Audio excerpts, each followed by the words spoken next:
Baik, terima kasih kepada Kang Rizal SM ya. Bismillahirrahmanirrahim. Assalamualaikum warahmatullahi wabarakatuh. Assalamualaikum warahmatullahi wabarakatuh. Innal hamdalillah nahmaduhu wa nasta'inuhu wa nastaghfiruh wa na'udzu billahi min syururi anfusina wa min sayyiati a'malina may yahdihillahu fala mudhillalah wa may yudhlilhu fala hadiyalah. Asyhadu an la ilaha illallah wa asyhadu anna Muhammadan abduhu wa rasuluh amma ba'du. Alhamdulillah ya. Pertama-tama segala puji dan syukur mari kita panjatkan kepada Allah Subhanahu wa taala yang mana kita semua masih diberi kesehatan, kelancaran, juga kesempatan yang alhamdulillah bisa hadir pada diskusi bedah skripsi mingguan rutin ini ya, Kang Rizal ya.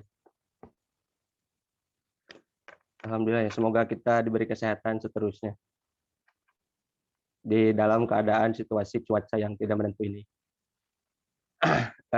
Kemudian pertama-tama saya Muhammad Yusril Hidayatullah, saya mahasiswa Perbankan Syariah UIN Sunan Kalijaga Yogyakarta. Masih S1, belum lulus. Saya asli dari Garut, tepatnya Garut Selatan ya. Perbatasan dengan Australia. Terima kasih kepada rekan-rekan semua. Kemudian mohon izin ya kepada para narasumber. Di sini saya diamanahi sebagai moderator ya, yang memandu acara. Izinkan saya akan membacakan beberapa agenda ke depan, yang mana pertama itu harusnya prolog atau keynote speech dari Kang Lamlam ya. Akan tetapi beliau belum bisa bergabung ya. Nanti katanya jam 8 lebih. Maka dari itu agenda kedua yaitu bedah skripsi yang akan disampaikan oleh Kang Salman Faturrahman Ismail SPD. Beliau alumni PAI STAI Persis Garut. Akan memaparkan skripsinya yang berjudul yaitu konsep ulul albab dalam Al-Quran dan relevansinya dengan tujuan pendidikan Islam. Kemudian yang ketiga, pembedah yang akan disampaikan oleh Kang Adewar MPDI. Kemudian yang keempat, tanya jawab. Maka dari itu mari kita sebelum memulai kepada acara yang pertama yaitu agar lebih menambah keberkahan, mari kita ucapkan bismillah secara bersama-sama. Bismillahirrahmanirrahim. Baik, agenda pertama yaitu pemaparan materi dari Kang Salman Faturrahman. Waktu dan kesempatan saya persilahkan.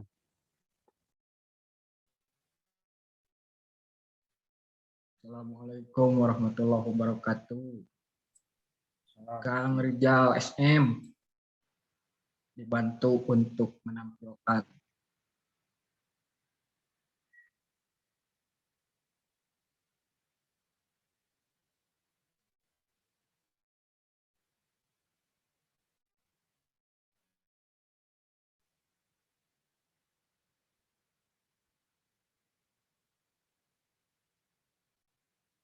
Bismillahirrahmanirrahim. Hamdan wa syukran ala nikmatillah. Asyhadu an la ilaha illallah wahdahu la syarikalah wa asyhadu anna Muhammadan abduhu wa rasuluh amma ba'du. Yang saya hormati, yang saya banggakan Kang Rizal Syamsul Mutakin, juga kepada moderator Kang Yusril, kepada pembedah Kang Ade Khairil. Salam kenal dari saya, juga telah hadir di tengah-tengah kita Kang Rizal Faturrahman, saya anggap sebagai senior ya. Hari ini kan berkiprah di Hima Persis di struktur pusat. Salam baktos Kang. Telah bergabung juga rekan dalam Lam Pahala. Ini kakak juga sekaligus guru bagi saya. Karena dulu pas waktu berkiprah di Hima Persis Garut, saya sering meminta referensi dan rujukan, juga sering curhat dan diskusi kaitan dengan organisasi. Di samping kiprah di organisasi juga ada diskusi-diskusi tentang akademik tentunya. Maka dari itu izinkan saya untuk memaparkan kaitan dengan skripsi saya yang akan dibahas pada pertemuan kali ini, yaitu skripsi mengenai konsep ulul albab, lebih spesifiknya dalam Quran Surat Ali Imran ayat 190 sampai 191, dan relevansinya dengan tujuan pendidikan Islam. Next, Kang Rijal.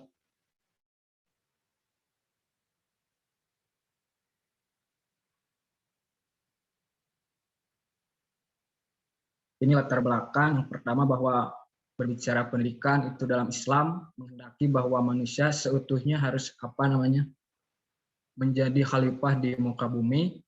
Ini berkaitan dengan aspek kehidupan di dunia dan di akhirat, mampu beribadah, mencapai kebahagiaan di dunia dan di akhirat.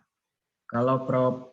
Ahmad Tafsir menjelaskan bahwa kalau merumuskan tujuan pendidikan Islam, maka dalam Islam itu tentu harus ditelusuri terlebih dahulu apa sih hakikat kita itu dicipta, kita itu ada di dunia, dan tujuan apa yang dikehendaki dalam Islam. Maka harus relevan antara konsep hidupnya dengan tujuan pendidikannya. Selanjutnya, dalam manusia juga terdapat beberapa potensi yang tentu ini menjadi sasaran dalam pendidikan itu. Ada aspek rasa, rasio, kejiwaan, fisik, dan keterampilan. Next, Kang. Manusia juga sebagai subjek dan sekaligus objek itu memiliki alat ya yang digunakan untuk mencapai kebaikan. Kebaikan itu bisa diraih dengan hati nurani, akal, ruh, dan sir. Juga di samping kebaikan ada juga potensi untuk menyebabkan keburukan dalam diri manusia itu. Tentunya ini ada hawa nafsu, yaitu nafsu syahwat, itu pusatnya di perut. Juga kemudian nafsu amarah yang berpusat di dada.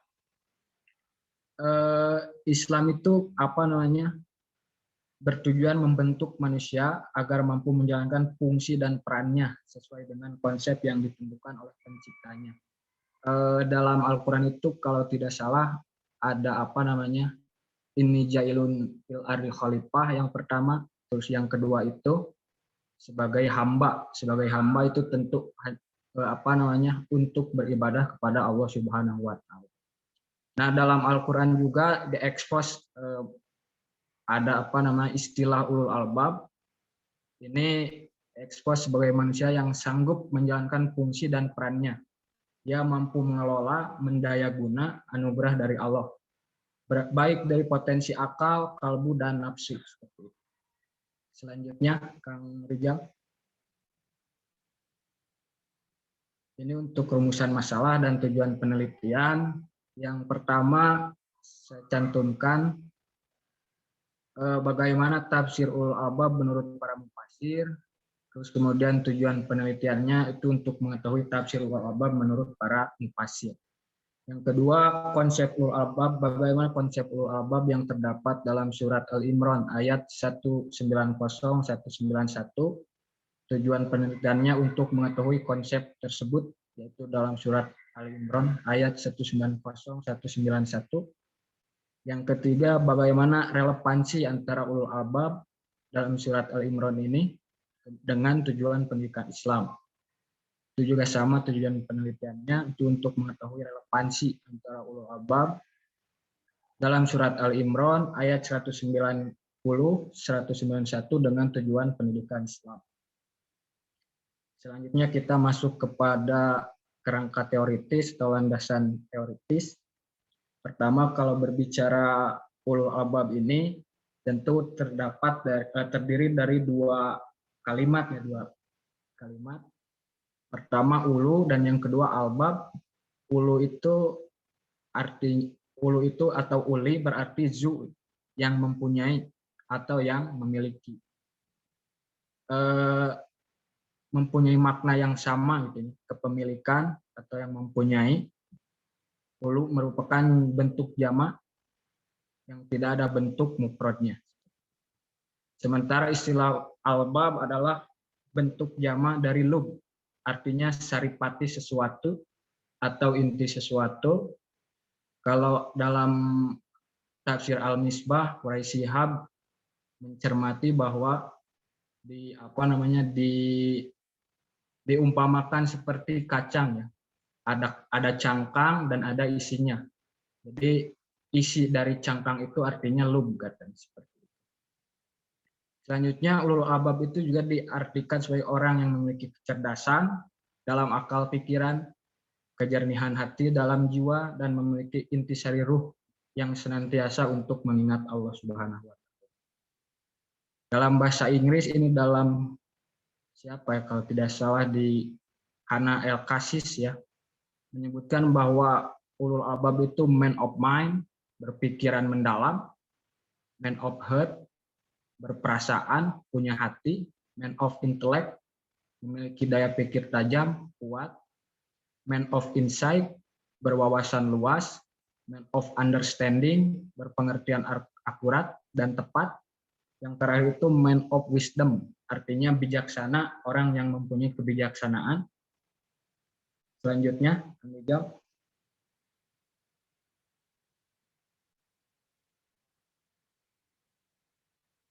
Selanjutnya ulul albab dalam Al-Quran. Dalam Al-Quran itu termuat 16 ayat ya, yang terdiri dari beberapa surat. Ini ada keterangannya, saya tulis di PowerPoint atau di slide, bisa kita lihat. Ini makna ulul albab juga ada kedekatan makna dengan ulil absor, dengan ulil nuha, dan ulul ilmi atau utul ilmi. Ulul albab tertuang dalam 16 kali, kalau tidak salah ya, 16 kali, ulil nuha 2 kali, ulil absor 4 kali, dan ulul ilmi itu 10 kali.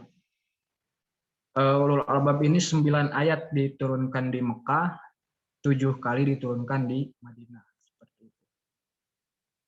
Next, Kang.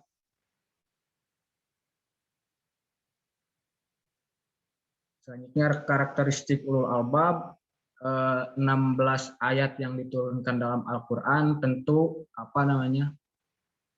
memberikan karakter yang berbeda-beda, karakter-karakter yang berbeda. Pertama bisa dilihat, yang pertama itu dilukiskan sebagai orang yang diberi hikmah, kemudian sanggup mengambil pelajaran dari sejarah umat yang terdahulu, kritis mendengarkan pembicaraan atau ungkapan dan lain sebagainya. Ini dari adaptasi dari karakteristik yang berbeda di setiap surat. Selanjutnya Kang Rijal.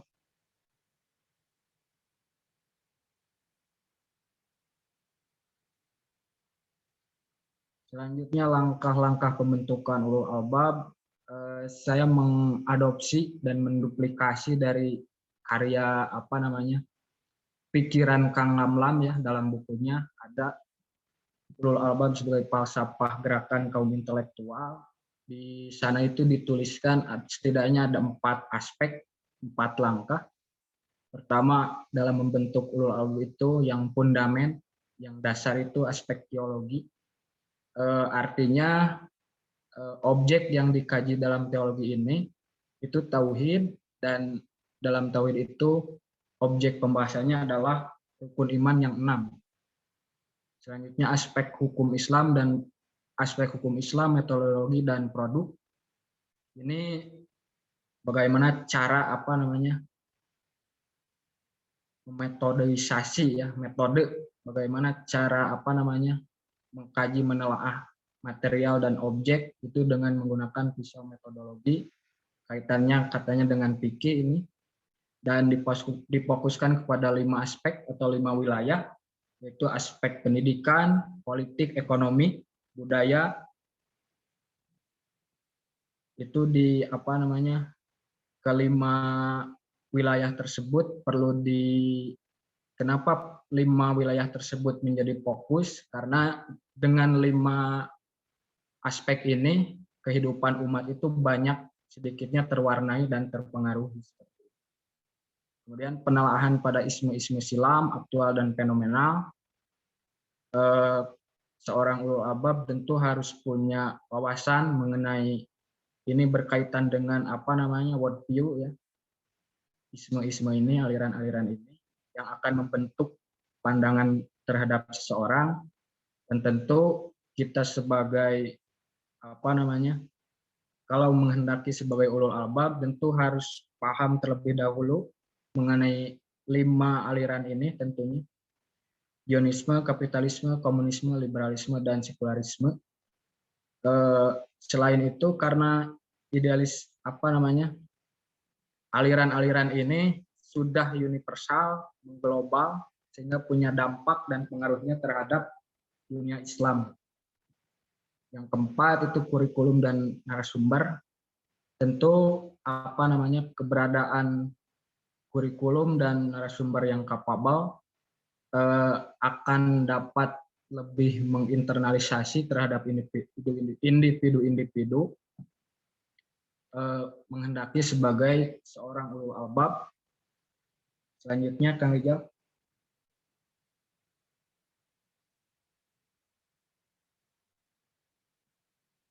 Tadi mengenai konsep ulul albab, sekarang kita bicara tentang pendidikan Islam. Ada beberapa poin yang saya kedepankan di sini. Pertama, pendidikan menurut Undang-Undang Nomor 20 Tahun 2003, Sisdiknas, bahwa pendidikan adalah usaha sadar dan terencana guna mewujudkan suasana belajar dan proses pembelajaran agar peserta didik secara aktif mengembangkan potensi dirinya untuk memiliki kekuatan spiritual keagamaan, pengendalian diri, kepribadian, kecerdasan, akhlak mulia, serta keterampilan yang diperlukan dirinya, masyarakat, bangsa, dan negara. Kalau menurut M. Nasir adalah pendidikan itu suatu pimpinan, jasmani dan rohani, menuju kesempurnaan dan kelengkapan arti kemanusiaan dengan arti sesungguhnya.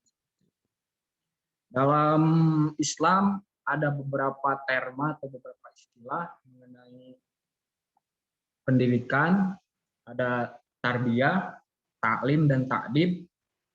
Jadi kalau tarbiyah itu usaha untuk menumbuh dan mendewasakan peserta didik secara fisik, psikis, sosial, dan spiritual. Artinya menumbuhkan dan membina potensi yang ada dalam diri manusia. Tahap demi tahap hingga mencapai kesempurnaan atau batas yang dihendaki.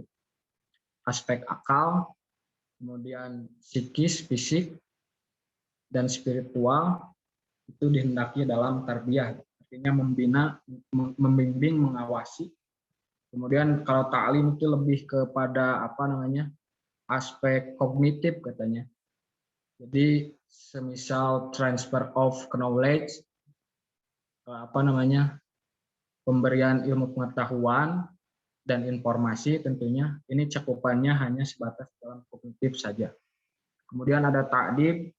Al atas mengatakan bahwa takdib itu penyemaian adab terhadap diri seseorang, penanaman nilai, moral, dan akhlak. Selanjutnya, Kang Rijal.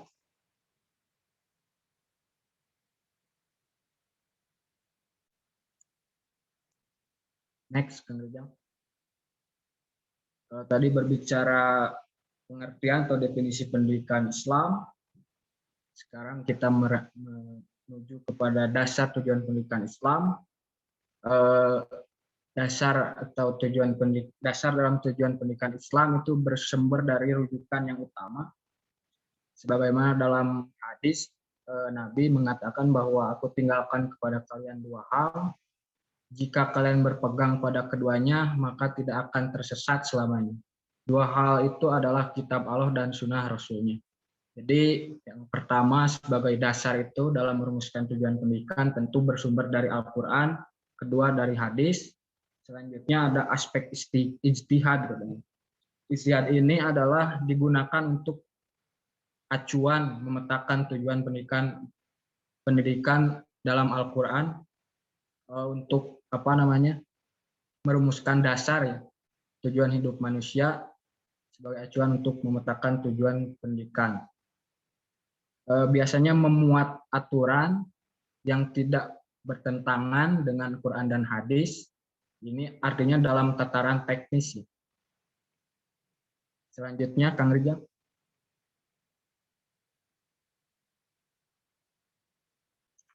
Berbicara tujuan pendidikan Islam, jadi secara umum pendidikan Islam itu ialah membina manusia agar mampu menjalankan fungsinya sebagai hamba, sebagai abid Allah, kemudian sebagai khalifahnya.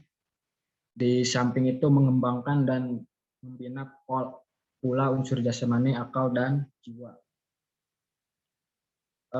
Itu secara umum.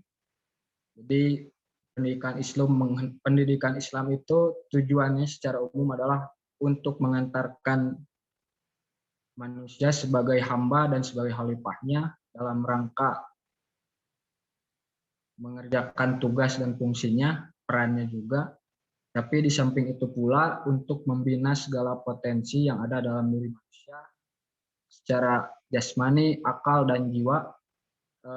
Pembinaan terhadap akal akan menghasilkan ilmu, pembinaan jasmani menghasilkan keterampilan, sementara pembinaan terhadap jiwa itu akan menghasilkan kepribadian yang luhur, moral, dan akhlak yang baik.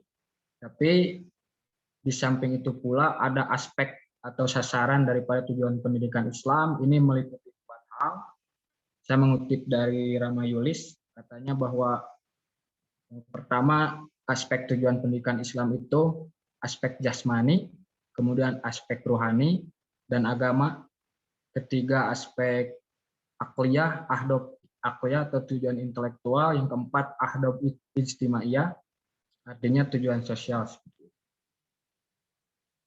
Next, Kang Rijal. Metodologi penelitian, saya kira bisa dilihat lah. Jenis penelitian, library research, penelitian kepustakaan, sumber data, data primer, Quran Surat Al-Imran, dilengkapi tafsir, data sekunder, buku jurnal, informasi untuk melengkapi data primer yang berkaitan dengan judul. Teknik pengumpulan data, saya mencari berbagai hal, variabel, berupa catatan, transkrip, buku, serta kabar, majalah, jurnal, dan lain sebagainya. Metode analisis dalam skripsi saya menggunakan tafsir tahlili. Selanjutnya telaah Quran Surat Al-Imran ayat 190-191. A'udzubillahi minasyaitonirrajim. Inna fi khalqis samawati wal ardh wa ikhtilafil laili wan nahar la ayatil liulil albab allazina yadhkurunallaha qiyaman wa qu'udan wa 'ala junubihim wa yatafakkaruna fi khalqis samawati wal ardh Rabbana ma khalaqta hadza batila subhanaka faqina adzabannar. Itu bunyi dari surat Al-Imran. Jadi ulul albab ini di dalam surat ini dikatakan sebagai yadhkurunallah, yang senantiasa mengingat Allah. Di sisi lain juga wa yatafakkaruna fi khalqis samawati wal ardh, berpikir terhadap penciptaannya. Selanjutnya Kang Rijal. Kemudian sedikit melihat atau menelusuri. Pertama, kaitan dengan asbabun nuzul. Asbabun nuzul surat ini pada saat itu kaum Quraisy pernah bertanya kepada Yahudi mengenai mukjizat Nabi Musa yang tongkat menjadi ular, terus kemudian laut bisa terbelah. Kemudian terhadap kaum Nasrani, kaum Quraisy itu juga bertanya mukjizat apa itu Nabi Isa. Katanya bisa menyembuhkan lepra, juga bisa dengan kehendak Allah menghidupkan orang yang telah mati. Kemudian kaum Quraisy itu bertanya kepada Nabi Muhammad, memohon supaya Allah itu menjadikan bukit Sofa sebagai emas. Namun dalam riwayat ini Ibnu Katsir mendeteksi ada kejanggalan, karena surat Al-Imran itu terkategori kepada surat Madaniyah. Sedangkan kaum Quraisy itu penduduk Mekah dan Bukit Sofa itu di Mekah. Jadi ada kejanggalan kalau kata Ibnu Katsir mengenai asbabun nuzul surat ini. Tapi terlepas daripada itu, pesannya adalah untuk berpikir, untuk merenungkan terhadap fenomena yang ada terhadap ciptaannya, dengan memikirkan ciptaannya itu sebagai wasilah untuk mengenal Rabb-nya. Munasabah terkoneksi kuat dengan ayat sebelumnya dan setelahnya. Untuk tafsir, mohon maaf, saya tidak merincikan satu persatu atau ayat per ayat, tapi saya langsung menelusuri pendapat mengenai ulul albab. Beberapa mufasir menyatakan bahwa kalau menurut Ibnu Katsir, ulul albab adalah mereka yang mempunyai akal yang sempurna, bersih, yang mengetahui banyak hakikat, banyak hal secara jelas dan nyata. Mereka itu bukan orang-orang tuli dan bisu yang tidak berakal. Selanjutnya menurut Al-Maraghi, ulul albab adalah orang yang mau menggunakan pikirannya, mengambil faidah darinya, mengambil hidayah darinya, menggambarkan keagungan Allah dan mengingat hikmah, akal, dan keutamaannya. Sementara menurut Sayyid Qutb, ulul albab ada orang-orang yang memiliki pemikiran dan pemahaman yang benar. Jadi kalau menurut Abdul Baqi itu dalam Mujamul Fahros, setiap akal itu adalah lub. Setiap lub itu adalah akal katanya. Tapi tidak setiap akal adalah lub. Karena lub itu akal yang bersih, akal yang tidak cacat, akal yang suci, akal yang jernih. Sementara untuk isi kandungan ini kaitannya dengan ayat tauhid ya, pembuktian tentang kekuasaan Allah, keesaannya, juga berisi hukum-hukum alam yang menghasilkan kebiasaan-kebiasaan pada hakikatnya yang telah diatur dengan sempurna oleh Allah Subhanahu wa Ta'ala, yang maha hidup dan maha mengelola segala sesuatu.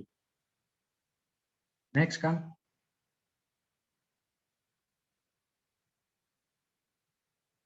Konsep ulul albab dalam Quran surat Ali Imran ayat 190 191. Saya kira ini bisa dilihat ya bahwa yang tadi telah disinggung juga di muka oleh saya bahwa pertama dalam ayat ini itu ada konsep tazakur, yaitu mengingat Allah, kemudian tafakur, memikirkan ciptaan Allah. Tazakur itu berarti mengingat Allah dengan ucapan atau hati dalam situasi dan kondisi apapun, sementara tafakur berarti memikirkan ciptaannya dan atas kejadian alam semesta. Jadi dengan menggunakan dua hal tersebut, kinerja kedua ini diharapkan sampai kepada hikmah balik proses mengingat proses penciptaan alam semesta. Jadi eksistensi alam semesta itu secara tidak langsung memperlihatkan bahwa ada siapa yang menciptanya, yaitu tidak lain tidak bukan Allah Subhanahu wa Ta'ala, Sang Maha Pencipta.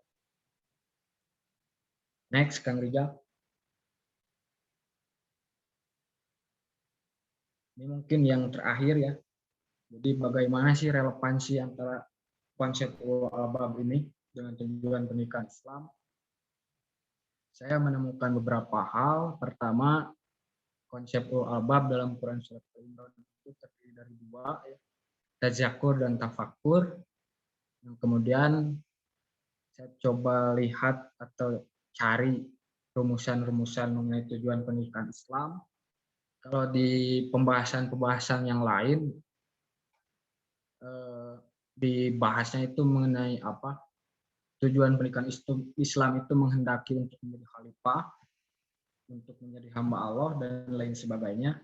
Kalau saya di sini sebetulnya pada aspek tujuan pendidikan Islam, sebagaimana tadi disinggung bahwa aspek tujuan pendidikan Islam itu tercakup pada 4 hal. Ahdaf ruhiyah, ahdaf jismiyah, ahdaf aqliyah, dan ahdaf ijtimaiyah.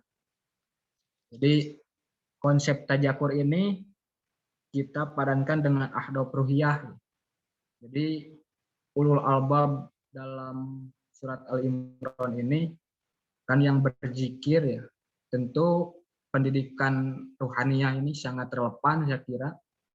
Ini berkaitan dengan mata rantai yang dapat mengkoneksikan hubungan manusia dengan Allah melalui zikir ini hingga terbentuk suatu kesadaran mengenai hakikat dirinya.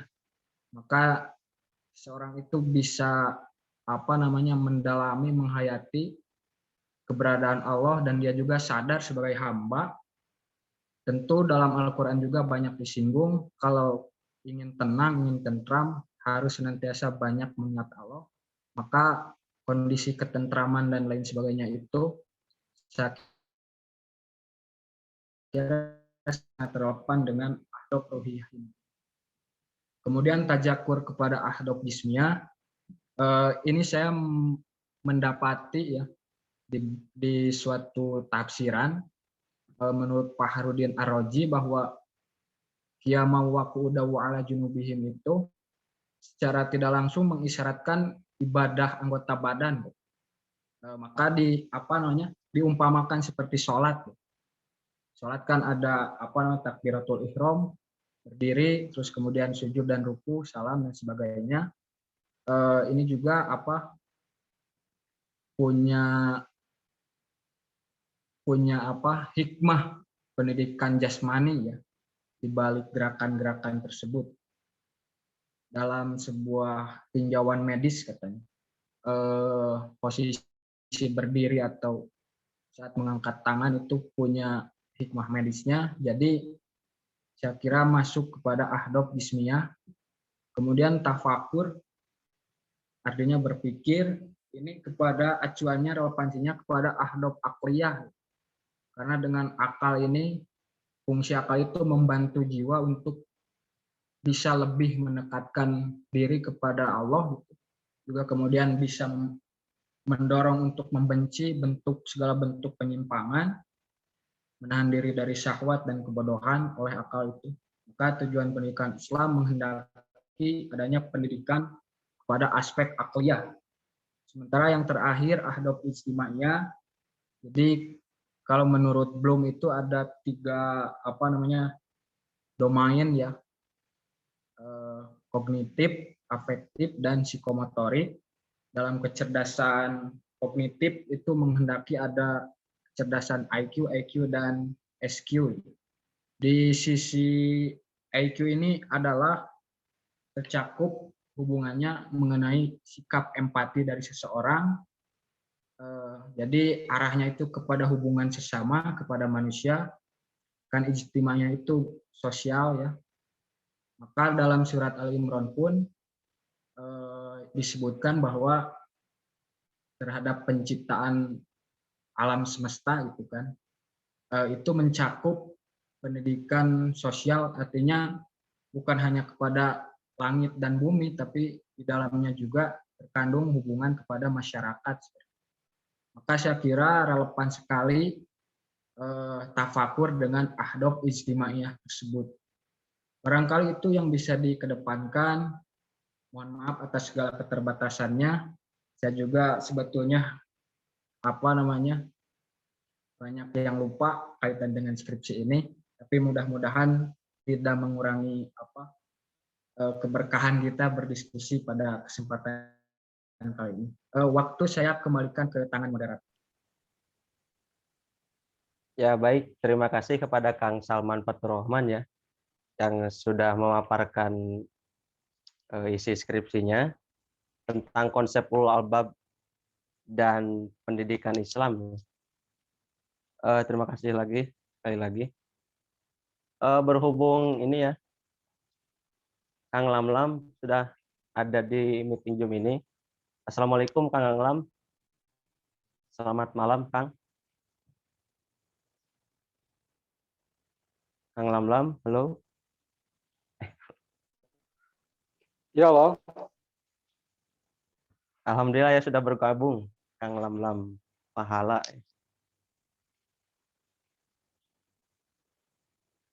Eh, Setelah pemaparan skripsinya yang tadi pertama agenda yang dibuka pertama itu prolog harusnya disampaikan oleh Kang Lam, kan tetapi tadi belum bisa hadir ya.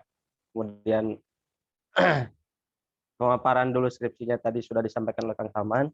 Sebelum nanti ke pembedah oleh Kang Ade Heril Anwar, saya persilahkan dulu kepada Kang Lam Pahala MAG, beliau dosen STAI Siliwangi Garut ya, dan Dewan Pertimbangan PP Pemuda Persis. Waktu dan kesempatannya Kang Lam saya persilahkan untuk memberikan prolog atau keynote speak.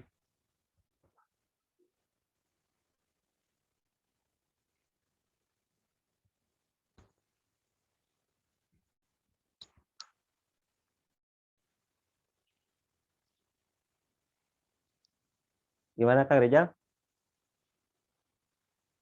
Kang Rizal Samsul, halo? Halo, ayah, alam ayah. Sudah bisa ya Kang Lam? Ada udah join.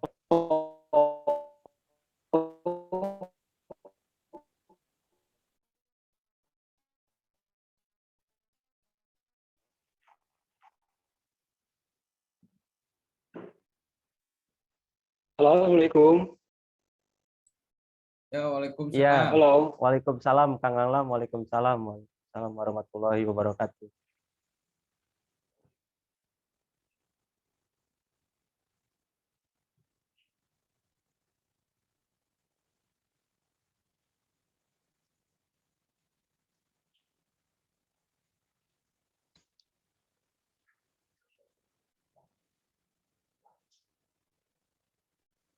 Sepertinya Kang Rizal ini Kang Lam keluar lagi ya, sinyal mungkin ya.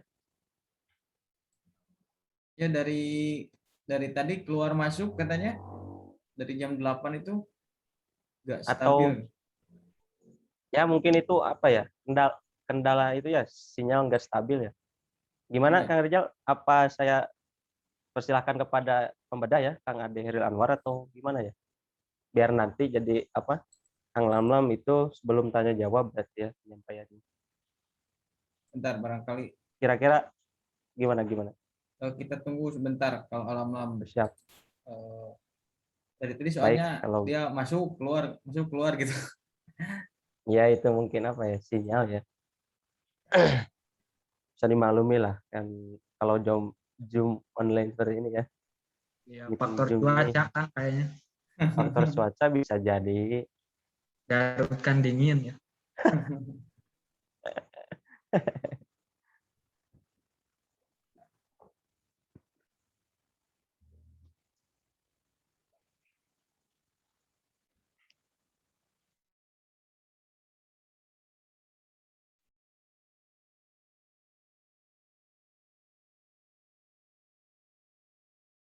Bentar ya.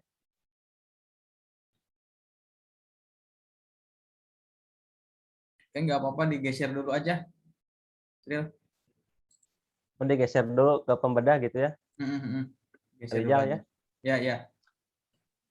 Baik, berhubung Kang Lam Pahala yang tadinya dijadwalkan untuk memberikan prolog ya, maka saya lanjutkan ke agenda yang ketiga ya atau yang kedua ya setelah pemaparan dari Kang Salman, yaitu pembedah yang akan disampaikan oleh Kang Ade Heril Anwar, MPDI. Beliau mahasiswa doktoral PAI Sunan Kalijaga Yogyakarta dan Direktur Sekolah Alam Natur Islam Bekasi. Kang Ade Heril Anwar, bisa saya ini bisa dimulai sekarang Kang Ade.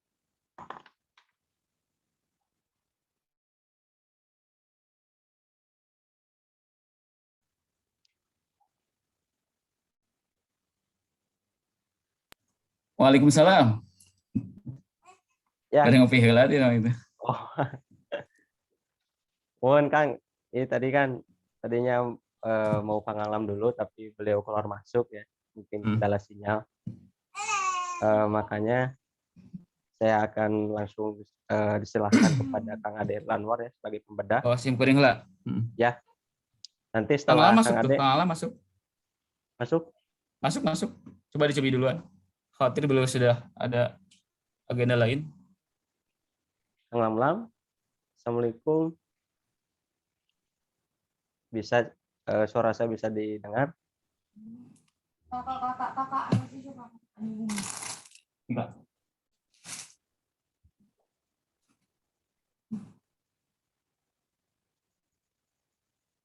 Assalamualaikum Kang Lamlam.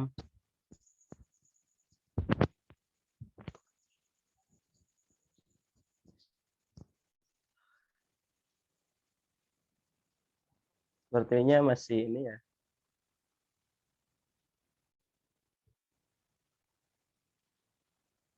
Masih belum stabil itu untuk jaringan dari Kang Lamlam.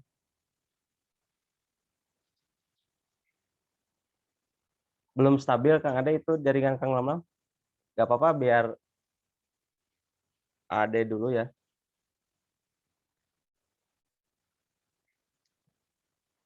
Waktu dan kesempatannya saya persilahkan kepada Kang Ade Lanwar.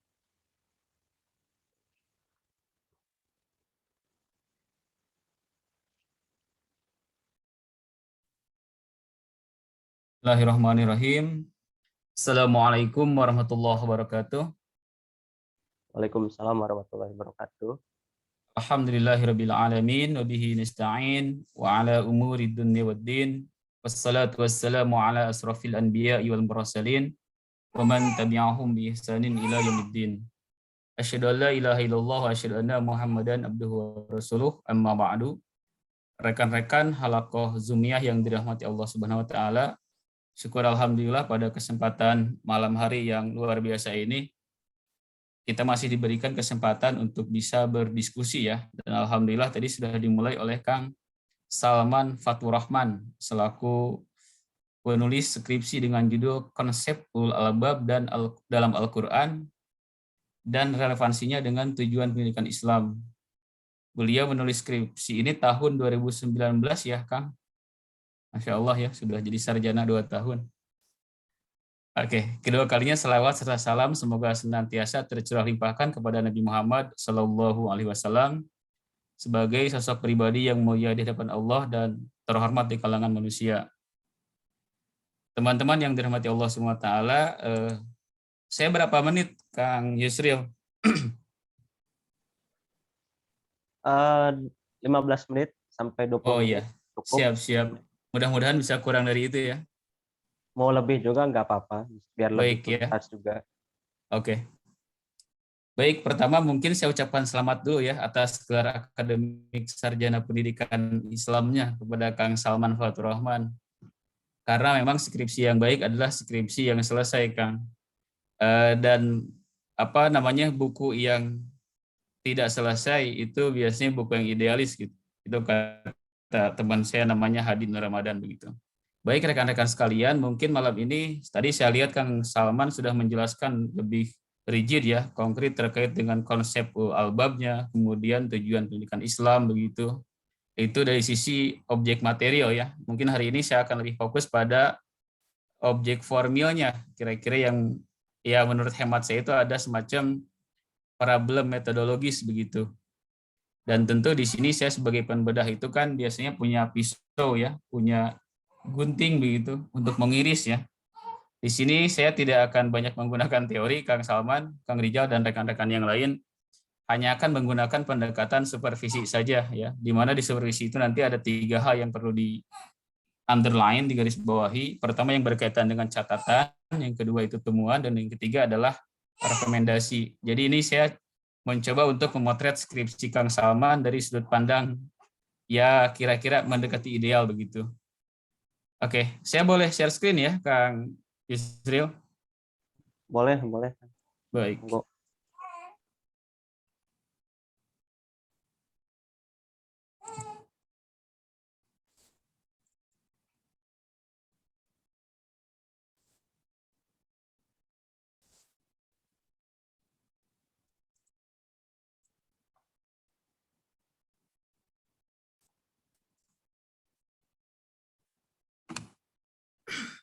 Bisa terlihatkah di sini? Terlihat jelas ya Kang Yusil dan teman-teman yang lain? Ada, iya jelas, Kak. Oke, jadi skripsinya kan judulnya Konsep Ulul Albab dalam Al-Quran, Surat Ali Imran ayat 190-191 dan relevansinya dengan tujuan pendidikan Islam. Ini sudah diluluskan tahun 2019, Kang Rijal, Kang Salman, Masya Allah ya. Nah ini yang saya maksud dengan catatan ya. Catatan itu artinya sesuatu yang penting dan menarik bagi saya. Yang pertama tentu kalau saya baca skripsinya itu luar biasa ya. Di situ kaya saya kira ya. Nah pertama ini yang sifatnya puji-pujian dulu Kang Rijal ya. Pertama, penulis adalah mahasiswa yang memiliki ketertarikan terhadap ilmu filsafat, ilmu tafsir. Dibuktikan dengan pengambilan tema seputar filsafat pendidikan Islam, yaitu yang berkaitan dengan tujuan pendidikan Islam dan penafsiran ayat-ayat muhkamat atau konsep ulul albab. Jadi ini ciri kekhasan Ahlus Sunda wal Persisa begitu ya. Nah, biasanya itu memang lekat dengan ilmu tafsir dan ini menarik saya kira ada kader Muda Persatuan Islam, ketua PD Hima Persis menulis tentang tema filsafat yang biasanya itu dihindari ya oleh para kader Persis dan di sini saya lihat Kang Salman sudah berani untuk bisa mengambil tema ini. Ini nanti bisa dilanjutkan Kang Salman ya, jadi tidak berhenti di kajian penguasaan penulis atau Kang Salman terhadap konsep ulul albab cukup kuat dibuktikan dengan kutipan-kutipan turaf ya dan simpulan tentang konsep tersebut. Jadi di situ saya kira banyak pengulangan terkait dengan konsep ulul albab ya, kan ada ulul ilmi, ulul absar dan sebagainya. Ini nanti mungkin bisa dikembangkan ke depannya ketika nanti memang mau mengkaji lagi konsep ini bisa dijadikan semacam roadmap-nya gitu ya atau blueprint tentang ulul albab sekiranya nanti dipakai di organisasi yang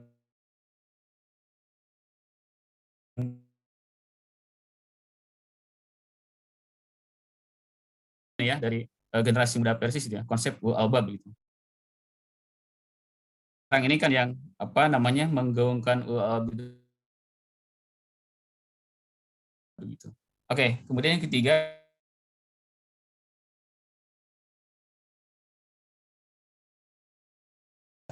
jadikan catatan adalah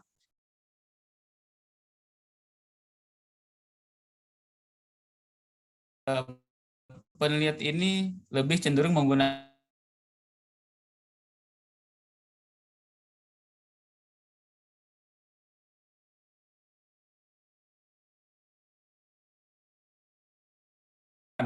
sedang metode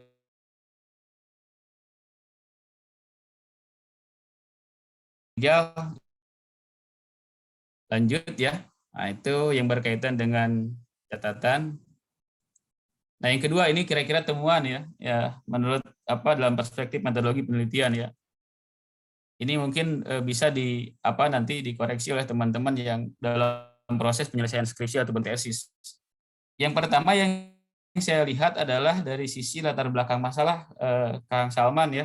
Di situ saya melihat ada semacam inkonsistensi antar premis ya, antar paragraf pada latar belakang penelitian dengan pola sebagai berikut. Jadi saya melihat paragraf pertama bicara tentang manusia, paragraf kedua sampai ketiga bicara tentang pendidikan, paragraf keempat bicara tentang manusia lagi, paragraf kelima sampai ketujuh bicara tentang akal. Kemudian loncat lagi ke 8 dan 9 itu tentang manusia. Berikutnya bicara lagi ke tentang ulul albab antara kurang lebih sekitar 6 paragraf ya. Dan di paragraf ke-16 kembali kepada manusia. Nah, kemudian pada paragraf 17 sampai 20 berbicara tentang pendidikan Islam, konsep pendidikan Islam. Kemudian saya temukan lagi di paragraf 21 itu bicara lagi tentang manusia. Dan kemudian baru ketemu akal di paragraf 22 ya. Dan terakhir bicara lagi tentang pendidikan Islam di paragraf 23. Nanti silahkan dicek ulang ya. Biasanya saya kalau ngecek seperti itu. Oke, yang kedua itu saya lihat ada semacam bias kesenjangan ya antara Dasein dan Desollen dalam terhadap masalah juga.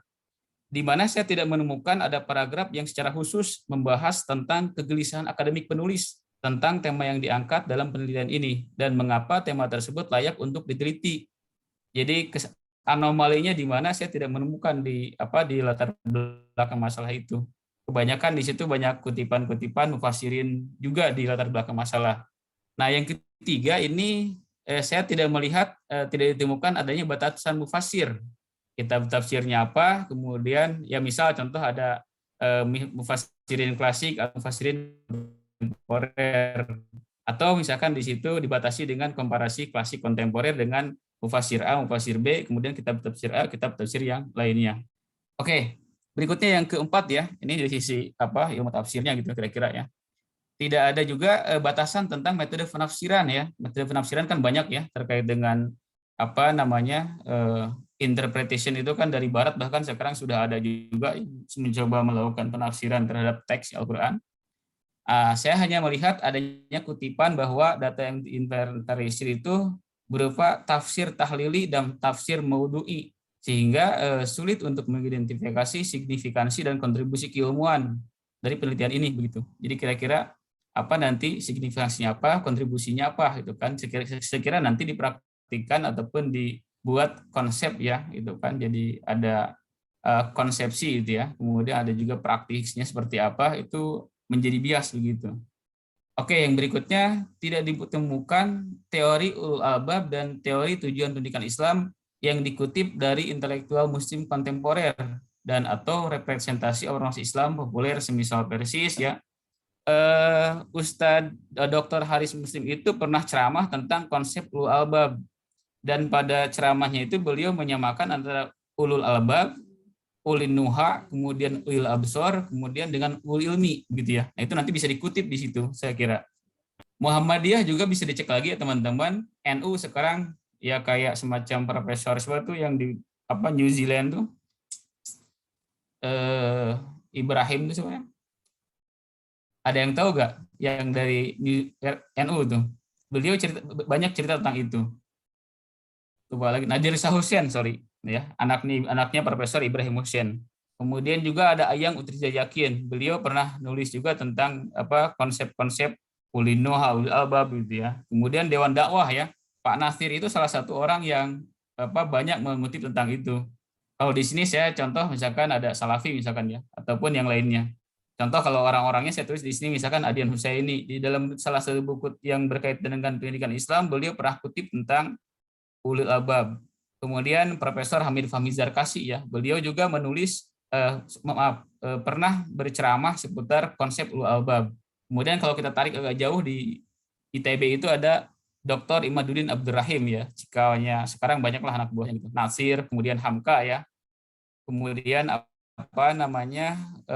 kalau yang versi kedinasannya gitu ya, kekemenagan yang banyak dikutip oleh Kang Salman ini kan kayak Rama Yulis, Hasan Langgulung, Abu Dinata, itu kan yang versi kekemenagan yang sekarang dilanjutkan oleh Profesor Haidar Putra Daula ya, ataupun Pak Profesor Azumardi Azra begitu. Termasuk ini masalah tafsir saya lihat ya itu kan. Penafsirannya juga hampir sama lah kira-kira begitu. Oke, kemudian terkait dengan jumlah halaman nih Kang Salman, saya lihat rasio halaman memang belum proporsional antara teori dengan pembahasan. Kalau pendahuluan dan metode itu 21 halaman, kurang lebih sekitar 9%, itu saya kira sudah mulai mendekati ideal ya, karena pendahuluan kalau memang dicampur dengan metode dan sebagainya, idealnya antara 20-25%. Kemudian teori di situ sekitar 54 halaman, kurang lebih 49%. Kemudian pembahasan 21 halaman, hanya 31%. Terakhir penutup itu kurang lebih 5 halaman, sekitar 5%. Jadi untuk proporsi penelitian ini belum proporsional gitu ya. Jadi kalau bisa di pembahasan itu porsinya antara 40-60%, untuk penutup 10-15%. Kemudian untuk pendahuluan ya, termasuk mungkin latar belakang masalah, metode penelitian, dan juga kalau misalkan mau digabung dengan teori, itu kira-kira maksimal antara 20-25% gitu. Sehingga nanti ketebalannya itu proporsional. Nah, kemudian belum ada koherensi antara pembahasan. Pembahasannya 3 poin ya, yang sarannya 5 poin. Jadi kalau bisa antara pembahasan, antara rumusan masalah ya, rumusan masalah itu kan bisa berupa pertanyaan atau pernyataan begitu. Nah, kalau bisa di latar belakang masalah diangkat ke rumusan itu 3 poin, masuk pembahasan 3 poin, maka simpulan dan saran pun sebisa mungkin dibuat 3 poin. Jadi sequence-nya itu apa namanya berkesinambungan begitu. Oke, kemudian yang berikutnya saya lihat tidak ditemukan kebaruan ya, padahal itu bagian daripada sebuah riset ya, meskipun itu masih di tahap skripsi dalam simpulan yang saya lihat ya. Jadi simpulan itu hanya bersifat pengulangan dari latar belakang dan pembahasan yang diangkat oleh penulis. Nah, ini kemudian yang terakhir nih yang menurut saya baru saya lihat di tabel yang ditampilkan Kang Salman itu, tapi di skripsi tidak ada ya.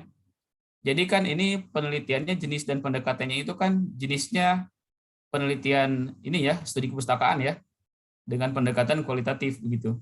Nah, di sini saya lihat tidak ada perbandingan kualitatif antara konsep al-albab dengan tujuan pendidikan Islam yang merupakan karakter dari penelitian kualitatif. Jadi kalau kualitatif itu untuk bisa membuktikan di situ kalau bisa ada yang namanya perbandingan kualitatif yang direlevansikan tadi oleh Kang Salman ya, begitu. Oke, terakhir ini ya kira-kira untuk rekomendasinya, sekira ini nanti bagi teman-teman mungkin ya, kalau Kang Salman sudah lulus, sudah aman, alhamdulillah insya Allah ya. Tapi teman-teman yang nanti mau garap skripsi yang berkaitan dengan konsepnya al-albab ini, karena ini menarik bagi saya ya, masuk ini itu kan, begitu diperlihatkan oleh Kang Rijal judulnya, wah keren saya bilang nih, ada anak hima menggarap tentang ini luar biasa gitu ya. Bisa meruntuhkan konsep al-albab yang ada di UI gitu. Baik. Jadi untuk latar belakang masalah rekan-rekan sekalian, polanya itu bisa dibuat seperti ini. Jadi kita bisa berbicara manusia, kemudian kan kalau teori latar belakang masalah itu kan ada ini segitiga terbalik ya kawan-kawan ya, atau maaf piramida terbalik gitu ya. Ada premis mayor, mayor A, mayor B, kemudian minor A, minor B, kemudian terakhir ada yang disebut dengan konklusi A, konklusi B, dan semakin mengerucut ke bawah itu, semakin terfokus, terpusat gitu ya. Nah, ini kalau bisa nanti dirubah menjadi paragraf awal itu kalau bisa bicara tentang manusia. Kemudian nanti bicara lagi tentang akal. Nah, itu kan. Karena akal itu bagian daripada potensi manusia gitu ya. Nah, kemudian caranya bagaimana? Apa namanya tujuannya apa? Ya tujuannya kira-kira yang akan dituju adalah al-albab dan pendidikan Islam begitu. Oke, itu kira-kira saya kira rekomendasinya. Yang kedua, ada paragraf khusus yang mengelaborasi tentang kegelisahan akademik penulis tentang pentingnya kajian seputar al-albab dan relevansinya dengan pendidikan yang sifatnya afirmasi dan negasi. Jadi kalau yang saya baca di Kang Salman itu, begitu saya baca ulang lagi, memang ada kegelisahan akademik, tapi di situ sifatnya afirmasi, artinya yang aman-aman saja, yang baik-baik saja begitu. Jadi kalau bisa nanti mungkin disoroti ya, apakah al-albab itu bisa menyelesaikan problem yang berkaitan dengan kepemimpinan di Indonesia atau seperti apa, itu lebih canggih lagi Kang Salman ya. Kalau mau dibuat tesis bagus nih. Oke, kemudian di sini yang saya rekomendasikan adalah perlu adanya batasan tentang metode ya, model dan mufasirin yang menjadi objek kajian penelitian. Karena kalau Kang Salman di awal katakanlah pandangan mufasir misalkan, harus jelas dulu. Kalau mufasir harus tafsir semua dibongkar kan ya. Tafsir dari mulai zaman Nabi sampai dengan sekarang harus dibongkar. Nah, kalau bisa dibatasi metodenya yang mana gitu ya, modelnya seperti apa, mufasirinnya siapa gitu kan. Tadi kalau dibatasi bilang aja berdasarkan tafsir tahlili dan tafsir apa namanya itu yang kedua itu tematik itu kan maudhu'i misalkan. Ini saran saya juga bisa juga dicantumkan tentang analisis model pembacaan. Kan kalau dalam epistemologi tafsir kontemporer itu kan Profesor Abdul Mustaqim pernah menulis tentang apa namanya 3 model pembacaan ya untuk mufasirin kontemporer ya. Ada yang disebut dengan al-qiraah al-muntijah, pembacaan produktif. Kemudian ada al-qiraah at-tikrariyah, pembacaan yang sifatnya repetitif ya. Kemudian ada al-qiraah al-mughridah ya, atau pembacaan tendensius ideologis begitu. Nanti kita pastikan aja ini pembacaan produktif di awal gitu kan. Jadi memang ingin ada semacam gairah baru terkait dengan pembacaan itu yang digunakan sebagai mufasir dan fungsinya ya. Jadi fungsi penafsiran harus jelas dulu. Nah, ini saya kutip aja dari salah satu orang barat yang pernah menulis tentang teori understanding ya, Kang Rijal Samsul Mutakin. Ini insya Allah hafal betul. Kalau saya tulis historical function, implicative function, meaning function, itu pasti berbicara tentang Jos Gracia itu ya. Nah, dia menulis tentang a theory of textuality ya, the logic and NSBM Epistemology dia. Itu bagus sekali bukunya, silakan dibaca. Nah, kalau begini nanti polanya itu bisa jadi berubah ya, deskripsi ayat dulu, kemudian pandangan mufassirin klasik, pandangan mufassirin kontemporer, model pembacaan itu ya, kemudian fungsi sejarahnya, fungsi implikasinya, kemudian fungsi maknanya seperti apa. Biar nanti enak nanti orang baca itu ya. Oke. Kemudian landasan teori perlu dilengkapi dengan pemikiran-pemikiran intelektual muslim kontemporer, baik secara eksplisit maupun implisit itu ya. Ya, kalau hitungan kontemporer itu kan dalam kajian keilmuan misalkan ada 10 tahun terakhir ya, kalau kutipan-kutipan. Nah, sebisa mungkin nanti kutipan-kutipan pemikir muslim kontemporer 10 tahun terakhir terkait dengan pandangan beliau-beliau seputar konsep al-albab, tujuan pendidikan Islam itu bisa digali ya. Tadi saya contohkan misalkan ada Adian Husaini gitu ya, atau di Turki itu siapa contohnya, Asparslan, siapa itu namanya tuh? Asyikiyah gitu ya, atau kemudian yang lainnya gitu ya. Saya kira banyak ya intelektual muslim kontemporer. Bahkan kalau bisa yang dari Persis dicantumkan Kang Salman. Ustaz Dr. Haris Muslim, Dr. J. Jainuddin, misalkan Dr. Atif Latiful Hayat itu kan. Kemudian Dr. Tiar atau siapa yang mungkin sekiranya mereka pernah mengungkapkan konsep-konsep itu gitu kan. Kalau tadi langsung ke Kang Lamlam saya kira ya, karena memang beliau concern di situ sepertinya penelitian yang pernah atau buku yang pernah beliau tulis. Nah, kemudian jumlah halaman kalau bisa nanti dibuat lebih proporsional, kalau ini bisa diangkat ke sebuah buku. Karena kalau saya baca ulang itu Kang Salman, tulisan ini atau skripsi ini saya kira layak untuk dibukukan gitu kan. Karena ini di portofolio buat kita sekalian ya. Kalau dibukukan kan nanti sudah ada dapat ISBN-nya gitu ya, dan itu menjadi portofolio buat kita ya. Biar kita nanti meninggal tidak meninggalkan alamat Facebook aja gitu. Tapi meninggalkan karya ya. Kemudian analisis perspektif penulis lebih dipertajam, konkret dan detail ya. Jadi apa namanya di kesimpulan itu ya nanti lebih tajam lagi Kang gitu ya. Jadi nanti saya di bawah ada ininya, ada lebih ini lagi lebih lengkap lagi. Kemudian pembahasan, kesimpulan dan saran dibuat berkesinambungan. Jadi nanti tadi saya bilang kalau kita mengangkat rumusan masalah 3 poin, maka pembahasan pun dibuat 3 poin. Kesimpulannya 3 poin, saran juga dibuat 3 poin begitu. Oke, kemudian yang berikutnya, kesimpulan harus mengandung expert judgment dari penulis. Jadi tidak usah lagi dikutip Kang, masalahnya Said Kutubnya ya, kemudian Ahmad Mustafa Al-Maraghi, Abu Fido Ismail bin Katsir ya, kemudian Ibnu Jarir At-Tabari. Jadi kitanya aja itu kan dalam perspektif kita itu expert judgment kita sebagai seorang researcher, sebagai seorang peneliti apa itu kan. Poin 1, 2 dan 3 begitu. Oke, dan terakhir ini yang baru ini saya sudah tulis duluan, tapi ternyata barusan Kang Jalman mengeluarkan kartunya di akhir gitu ya, di presentasi barusan. Jadi nanti dibuat tabel perbandingan kualitatif antara konsep ulul albab dan tujuan pendidikan Islam. Dibuat aja tabel. Nanti kalau mau dibukukan Kang Salman ya, itu kalau bisa ada perbandingannya. Jadi kalau tadi misalkan ada yang berkaitan dengan tazakkur, tafakkur gitu ya. Kemudian di situ ada akhdab ya. Akhdab itu kalau bisa diperpanjang Kang Salman. Kalau tadi kan ada agak cenderung mengikuti polanya si Benjamin Bloom gitu ya. Nah, sekarang coba nanti tambahkan dengan Piaget, tambahkan dengan Danah Johar, Ian Marshall gitu ya. Kemudian siapa lagi, Dale Carnegie gitu ya.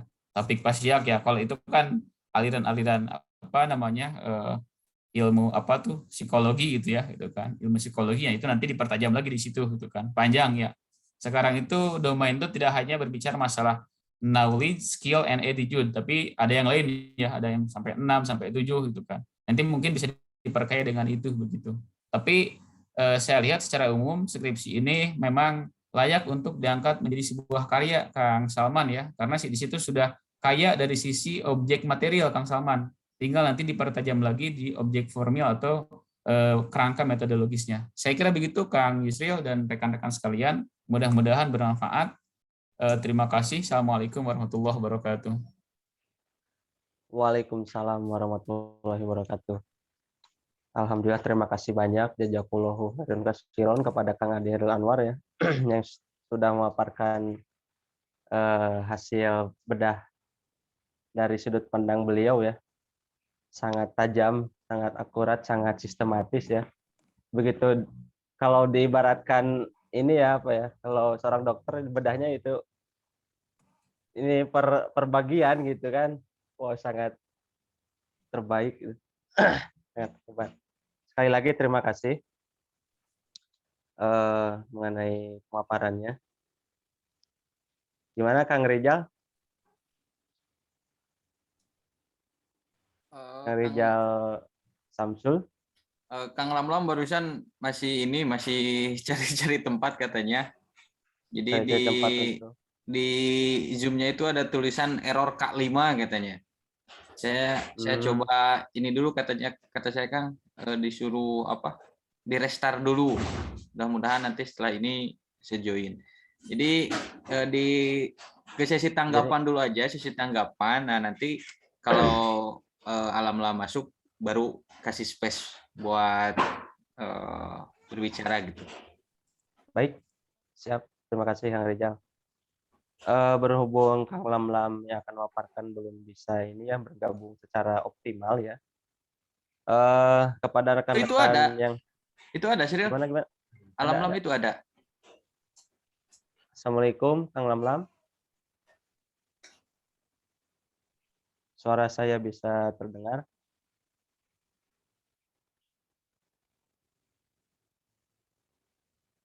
Assalamualaikum.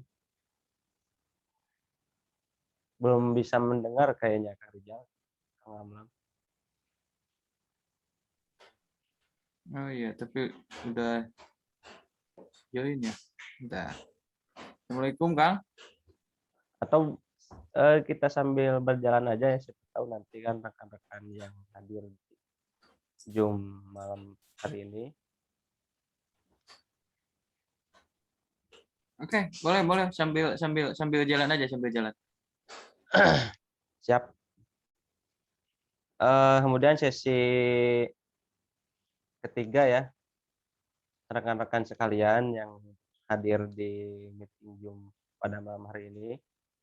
Setelah tadi yang disampaikan pertama mengenai skripsi oleh Kang Salman, kemudian tanggapan atau pembedah dari Kang Ade ya. Sesi ketiga yaitu agenda tanya jawab ya.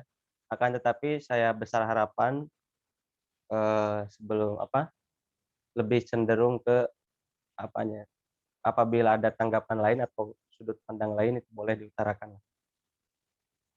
Kira-kira seperti itu.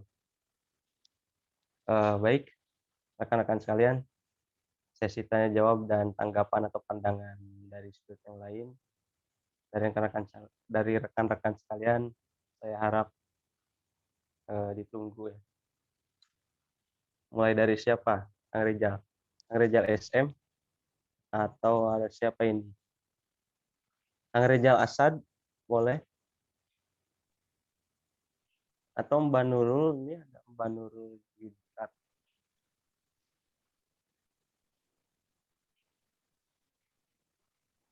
Halo?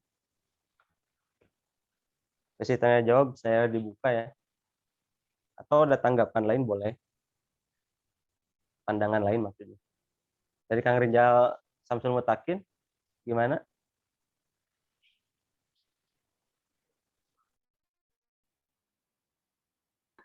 Oke, terima kasih. Saya dulu aja ya. Saya ngasih tanggapan sedikit.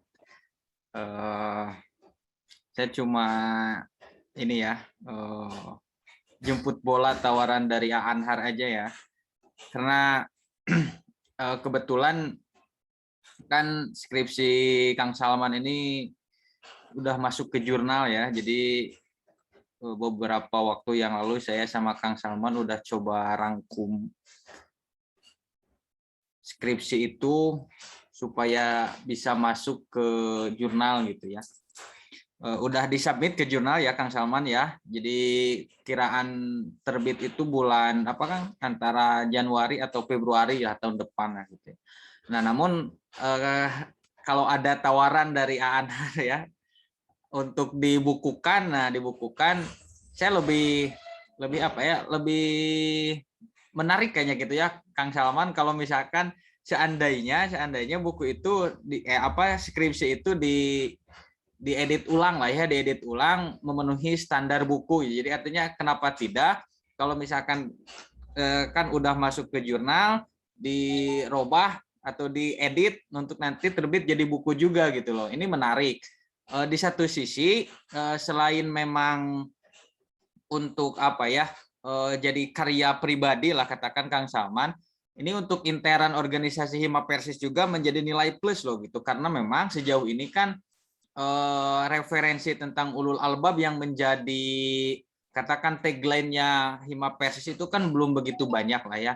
Nah, karena setahu saya sejauh ini ya baru bukunya Kang Lamlam kan yang dijadikan patokan untuk mengkaji ulul albab gitu kan. Nah, bahkan kan ketika berbicara ulul albab pasti larinya ke Kang Lamlam. Nah, saya kira akan sangat menarik ketika ini, walaupun mungkin nanti perspektifnya pendidikan ya, walaupun perspektifnya pendidikan is oke lah, itu nggak apa-apa. Sekiranya memang ini bisa gitu ya dan mampu untuk dikerjakan, tapi saya kira bisa lah ya, saya kira mampu Kang Salman untuk mengedit skripsinya ini menjadi satu karya buku gitu ya. Apalagi tadi kan istilahnya secara substansi gitu ya, secara isi dari tulisan itu kan sudah memang banyak, sudah sempurna lah gitu ya, sudah mundal bahasa Sundananya gitu ya, sudah mundal dengan data gitu kan, dengan dari berbagai literatur ya, kita tinggal seperti arahan dari Ahar kita tambahkan dengan berbagai metode begitu. Itu saja kalau dari saya. Terima kasih. Baik, terima kasih kepada Kang Rizal Samsul Mutakin ya atas tanggapan sekaligus pemaparan mengenai agenda ke depan untuk skripsi ini ya, sangat bagus sekali. Dari rekan-rekan yang lain, apabila ada yang bertanya, sudah persilakan sesi diskusi pada malam hari ini ya. Boleh lewat chat atau raise hand.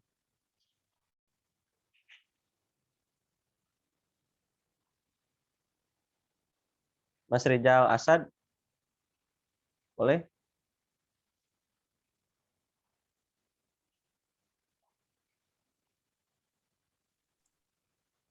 Tidak ada tanggapan atau apa gitu dari yang lain? Mungkin Kang Yusril, Kang Rizal, Samsul.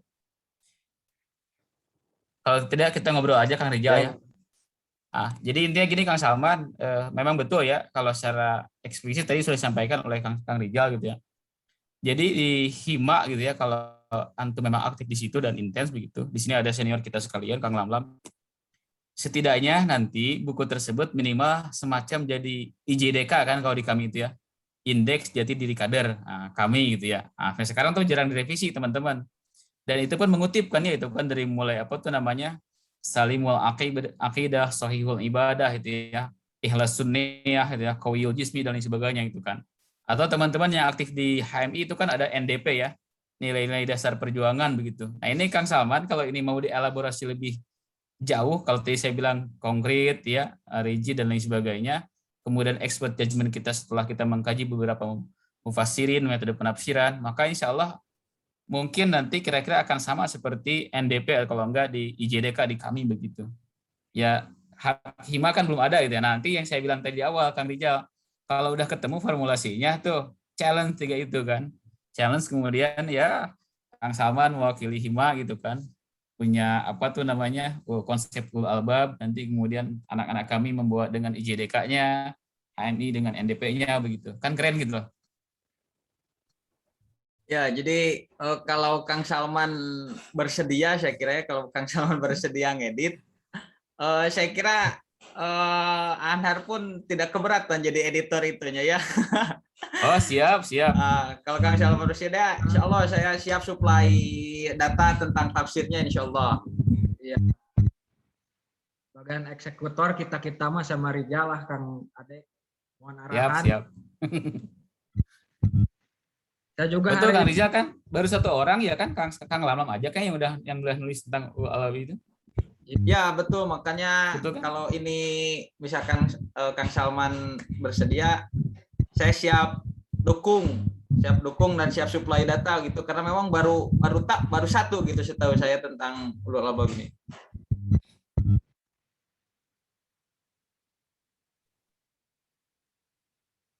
Siap saudaraku. Kang Ade hatur nuhun ya, perspektif lain nanya. Abi jadi tambah luas gitu perspektif. Abi nyari-nyari orang di Garut susah, anu bisa mahanya bisa memberikan warna baru lah dan skripsi. Terlebih tos lami skripsi tekang tos 2 tahun menginten. Ada hilap-hilap deui abi. Tapi Kang Rijal SM itu bawa maksa gitu. Maksa kudu. Sebetulnya tos hari lap deui ada di murojaah salit tadi.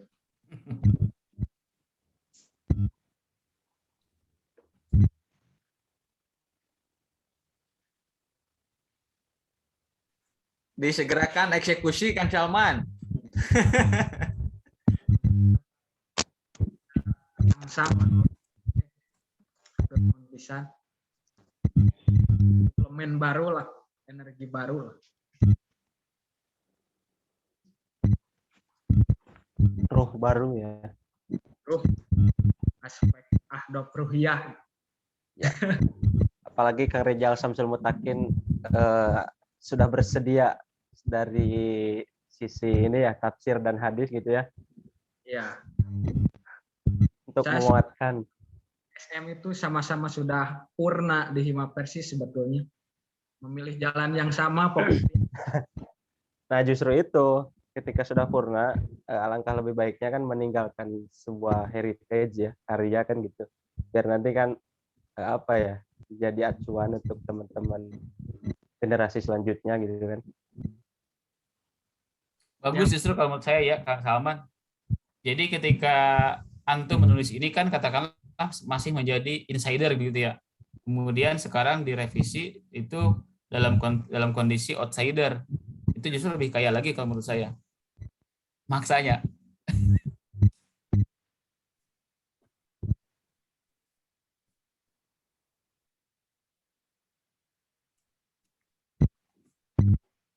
Tapi positif, Pak. Positif. Bari hitung-hitung kita latihan nulis tesis lah. Karena baik saya ataupun Salman sama-sama menghadapi tesis. Kang Salman, tesis temanya apa? Belum sih, lagi mikir-mikir itu kan. Itu dilanjutkan saja, lanjutkan saja saya mah. Abi teh sareng Kang Ustadz Triswara di UIN teh sekelas. Triswara. Ya, Emang beliau kuliah lagi? kuliah lagi di UIN Kang. CS saya beliau mah. Iya. Kuat beliau makannya, kuat, orang kuat beliau tuh. Kuat makan. Makan.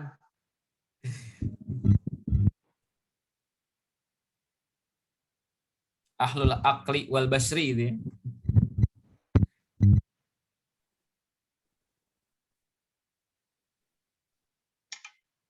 Ustadz Triswara sama saya di PDPTIS Bekasi dulu pengurus. Beliau cuma mutasi ke Garut lagi. Ya. Ambil jurusan apa beliau sama antum? Manajemen pendidikan Islam Kang. Oh, MPI, ya.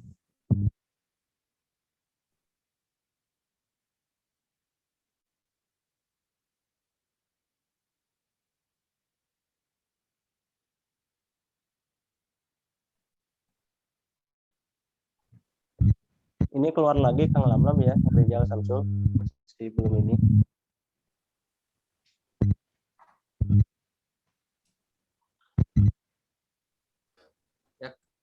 Gak tahu kendalanya di mana ini ya, Alam Lam ini.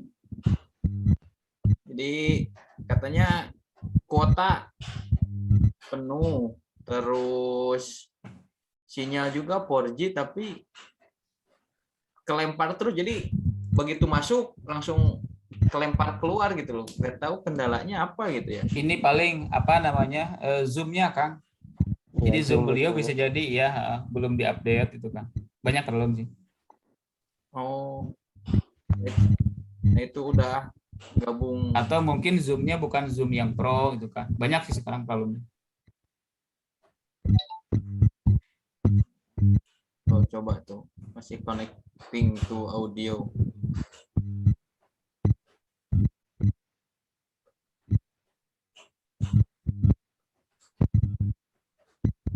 Makanya saya sengaja gitu ya di malam kali ini sandingkan Alam Lam sama Aan Hari itu supaya balance itu jadi satu kesatuan gitu ya, karena kan Alam-Lam concern juga kajian di ulul albabnya secara konten gitu ya, secara isi. Kemudian nanti Anhar di metode gitu. Jadi dapat satu nanti karyanya itu atau apa ngasih saran dan rekomendasinya itu jadi komprehensif gitu dah. Makanya mantap gitu kalau Alam-Lam normal misinya.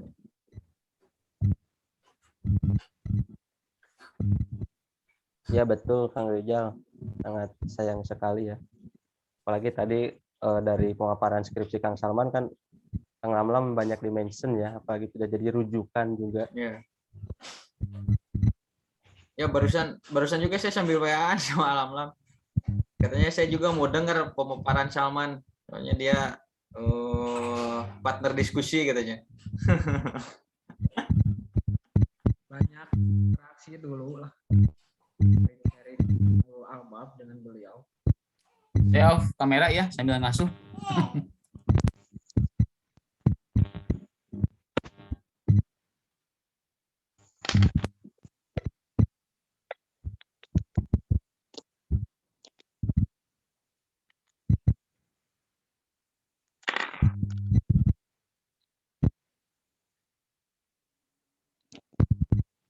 Jika tesis iya deui saya mah Boleh gaskeun atuh. jadi disambungkeun jeung pendidikan, kepemimpinan pendidikan dari manajemen. Ya jadi nanti bisa masuk ke berbagai kan, kan jurnal udah masuk, terus kita kembangkan jadi buku, terus kembangkan lagi kan jadi tesis. Jadi skripsi itu sebagai pondasi yang kuat ini ternyata. Di atasnya terbangun jadi buku, jadi tesis, jadi jurnal. Mantap. Banyak bercabang ya.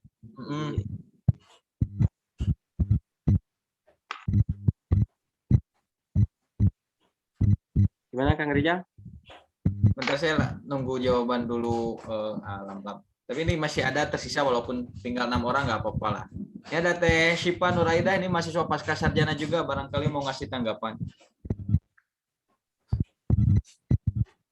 Ya ini Pepi Rahayu juga boleh. Ya Teh Pepi itu mahasiswi STIP. Ya Kasep.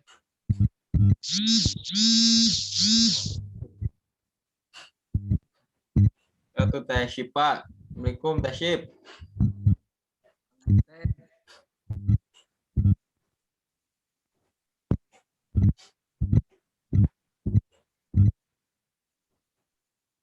Enggak. Kayaknya Lam belum masuk ya. Jadi ya senang. Entah apa yang merasuki HP saya senang. Biasanya mun nge-zoom nggak kayak gini senang. Stok jarcok sareng kapal api saya nginten.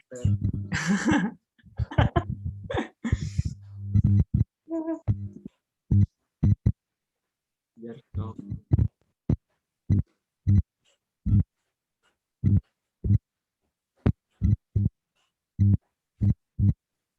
Ke Kang Ade saya mau minta catatan yang tadi Kang.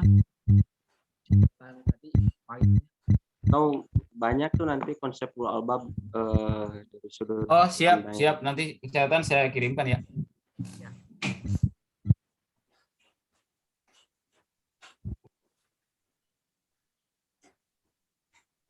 Kang Ade sambil menggendong. Asuh. Itu nanti kalau mau komunikasi langsung juga Kang Salman sama Anhar boleh. Nanti saya kirim nomornya. Ah gitu boleh. Supaya bisa langsung eksekusi saran yang tadi. Biasanya kalau proses ngedit dari tulisan skripsi sampai ke buku berapa lama? Sebentar itu mah. Paling-paling ya 1 bulan paling paling lama lagi 1 bulan. Oh, berarti kalau dimulai misalkan bulan ini akhir tahun udah bisa masuk proses cetak berarti ya. Oh banget, bisa itu mah. Bisa pisan. Gaskeun, Ya makanya gas. sebelum S2 selesai, minimal buku itu terbit dulu gitu. Oh ya. Menarik Kang Salman, menarik. Gaskeun.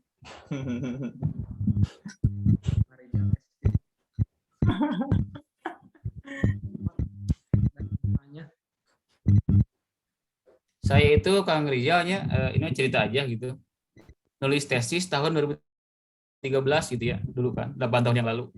Setelah itu saya kerjakan ibarat tempat di naonnya struktural jalanan gitu ya, PNS lain gitu kan. Cuma kerjaan kan lumayan padat begitu ya. Nah, sampai hari ini bahkan begitu. Nah, baru keingetan bahwa ada rencana mau membukukan tesis. Itu baru terjadi tahun ini ya. Itu prosesnya hanya 1 bulan saja kalau digarap serius mah.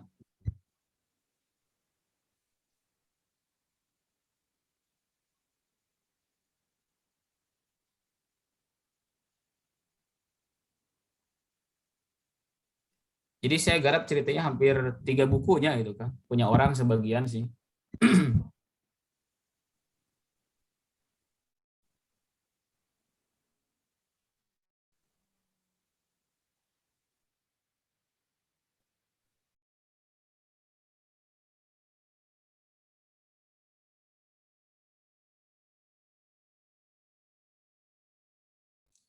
Teman-teman pernah baca ini nggak, buku yang Sahabat Persatuan Islam?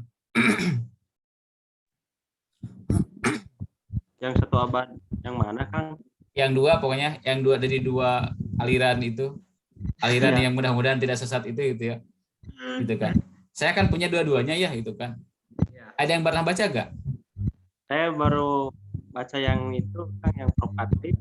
Ya, ya Tapi intinya belum dua-duanya baca itu semua sih. tidak mengerucut kepada satu kesimpulan saya lihat. Jadi emang tidak ada hubungannya gitu kan. Nah maksudnya kalau bisa generasi muda ketika nulis buku itu ya sebisa mungkin lebih baik dari itulah kira-kira ya.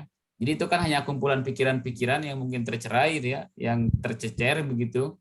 Kemudian mencoba dibukukan dan saya lihat memang kayak kejar tayang begitu ya. Kayak dikebut gitu kan. Pokoknya harus terbit itu kan. Gitu kira-kira gitu. Nah, Ya, kalau bisa betul. yang kayak gagasan Kang Salman ini nanti mungkin disandingkan dengan gagasan skripsi yang lain yang mungkin memiliki bobot yang sama lah, tema yang sama begitu. Kira-kira 10 kalau enggak 15 punya karya di tahun yang saya dibukukan, Kang Rijal. Nanti kalau ada orang yang bisa jago ngedit itu ya, itu bisa seolah-olah seperti berhubungan begitu. Dan jadi portofolio itu. Kan kita ke generasi muda Persis itu kan kalah dengan NU dan Muhammadiyah, satu tidak punya kampusnya, problem kita itu. Kampus kita kan enggak belum sehebat NU atau Muhammadiyah lah itu kan. NU sekarang lagi naik tuh kan trennya. Yang kedua tradisi kecerdasan literasinya di kita kan kurang begitu serius saya lihat begitu. Padahal tema-tema yang diangkat oleh teman-teman di generasi muda NU ataupun di Muhammadiyah pun tidak begitu berat ya gitu kan. Yang ringan-ringan saja, tapi mereka dibukukan begitu. Di sini saya punya teman namanya Ustadz Dilan Hasan. Terakhir beliau menulis tentang nafsir ya. Tempoh hari saya jadi moderator beliau untuk bedah buku. Satu kritik saya kepada yang bersangkutan adalah beliau sudah menulis 11 buku, Kang Rijal, Kang Salman, Kang Yusrilnya. Tak satu pun dari bukunya itu yang beri ISBN coba. Jadi asal murah diterbitkan, dicetak sendiri itu kan.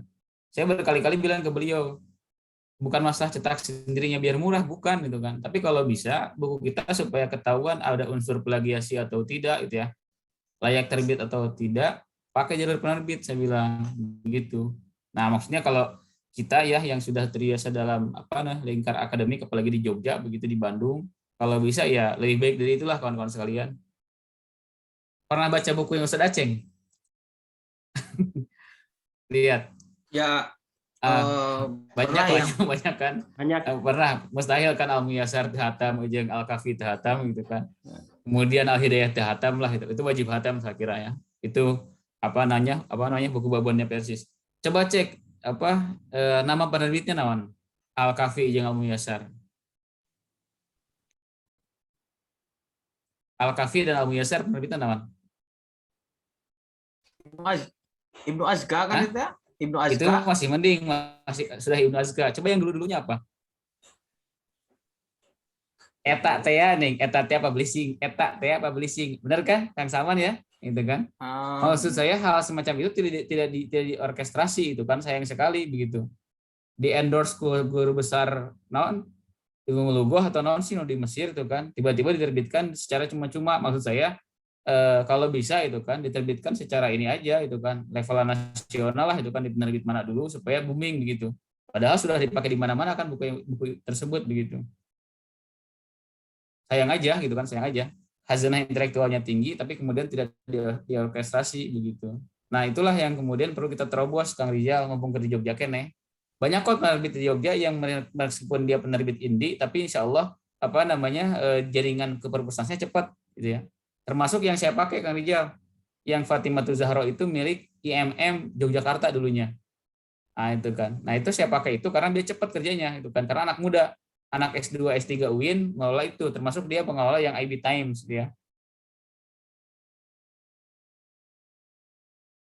Di Bandung, Kang Salman aya teh penerbit anu dikelola ku teman-teman kader Persis. Tapi penerbit serius gitu. Anu kualitas bukuna bagus apa? Paper book gitu kan. Enggak ada ya kayaknya. Ada? Nggak ada Kang, nggak tahu saya Kang. Belum kan, nah itu.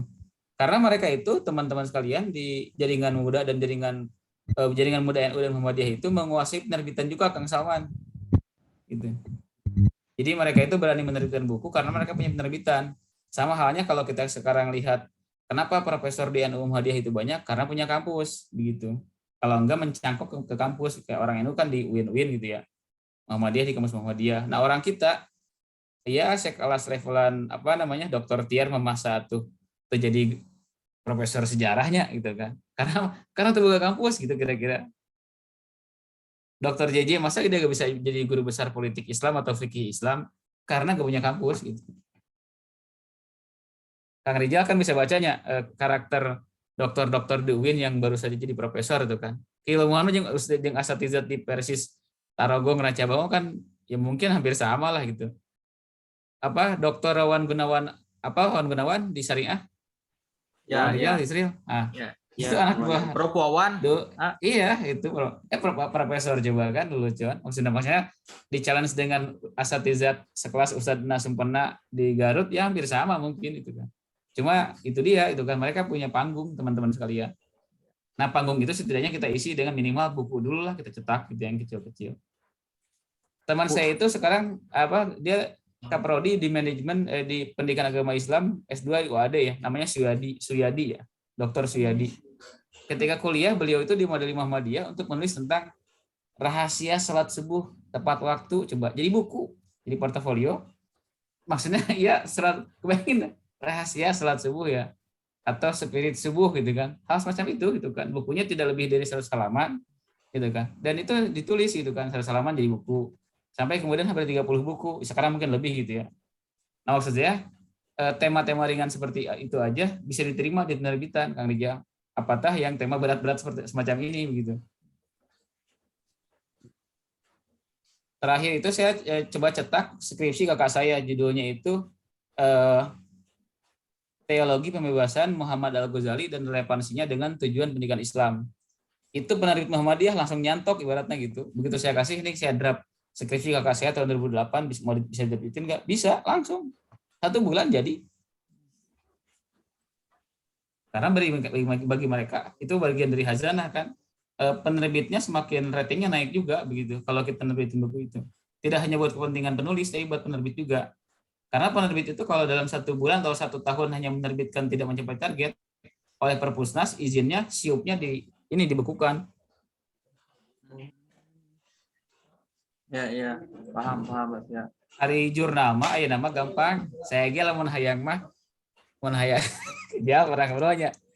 Lamun jurnal mah pokona mah ya kamu di sana kan Sinta nya itulah juga non Sinta Nikita macam-macam lah itu kan. Itu kan bisa gitu.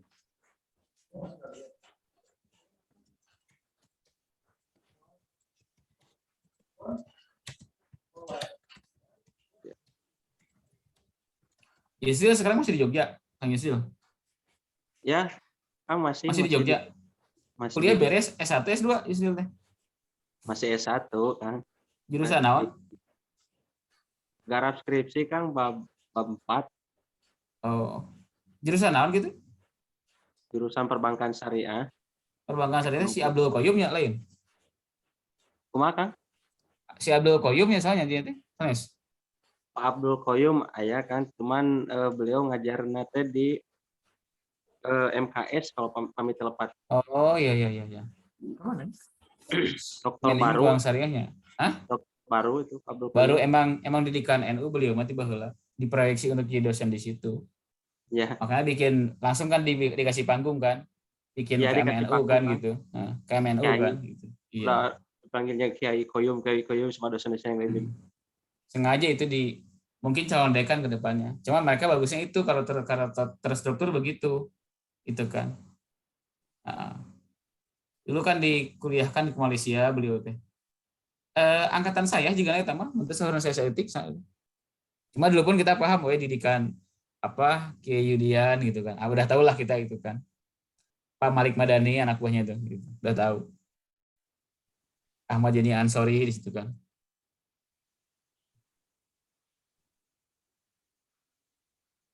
Dulu ada dosen Pak siapa nanti Pak nu bagus teh nya teh aya Pak Ratno itu Ratno Lukito di Syariah teh anu bagusnya anu keuangan mah aya hiji deui Pak naonnya. Anu pernah jadi ketua LPM sah atau sedang jadi ketua LPM. Lupa lagi. Apa ya? Pak bagus itu, pinter lah gitu dan kayaknya dia pure intelektual begitu. Pak Soeharto gitu ya masanya.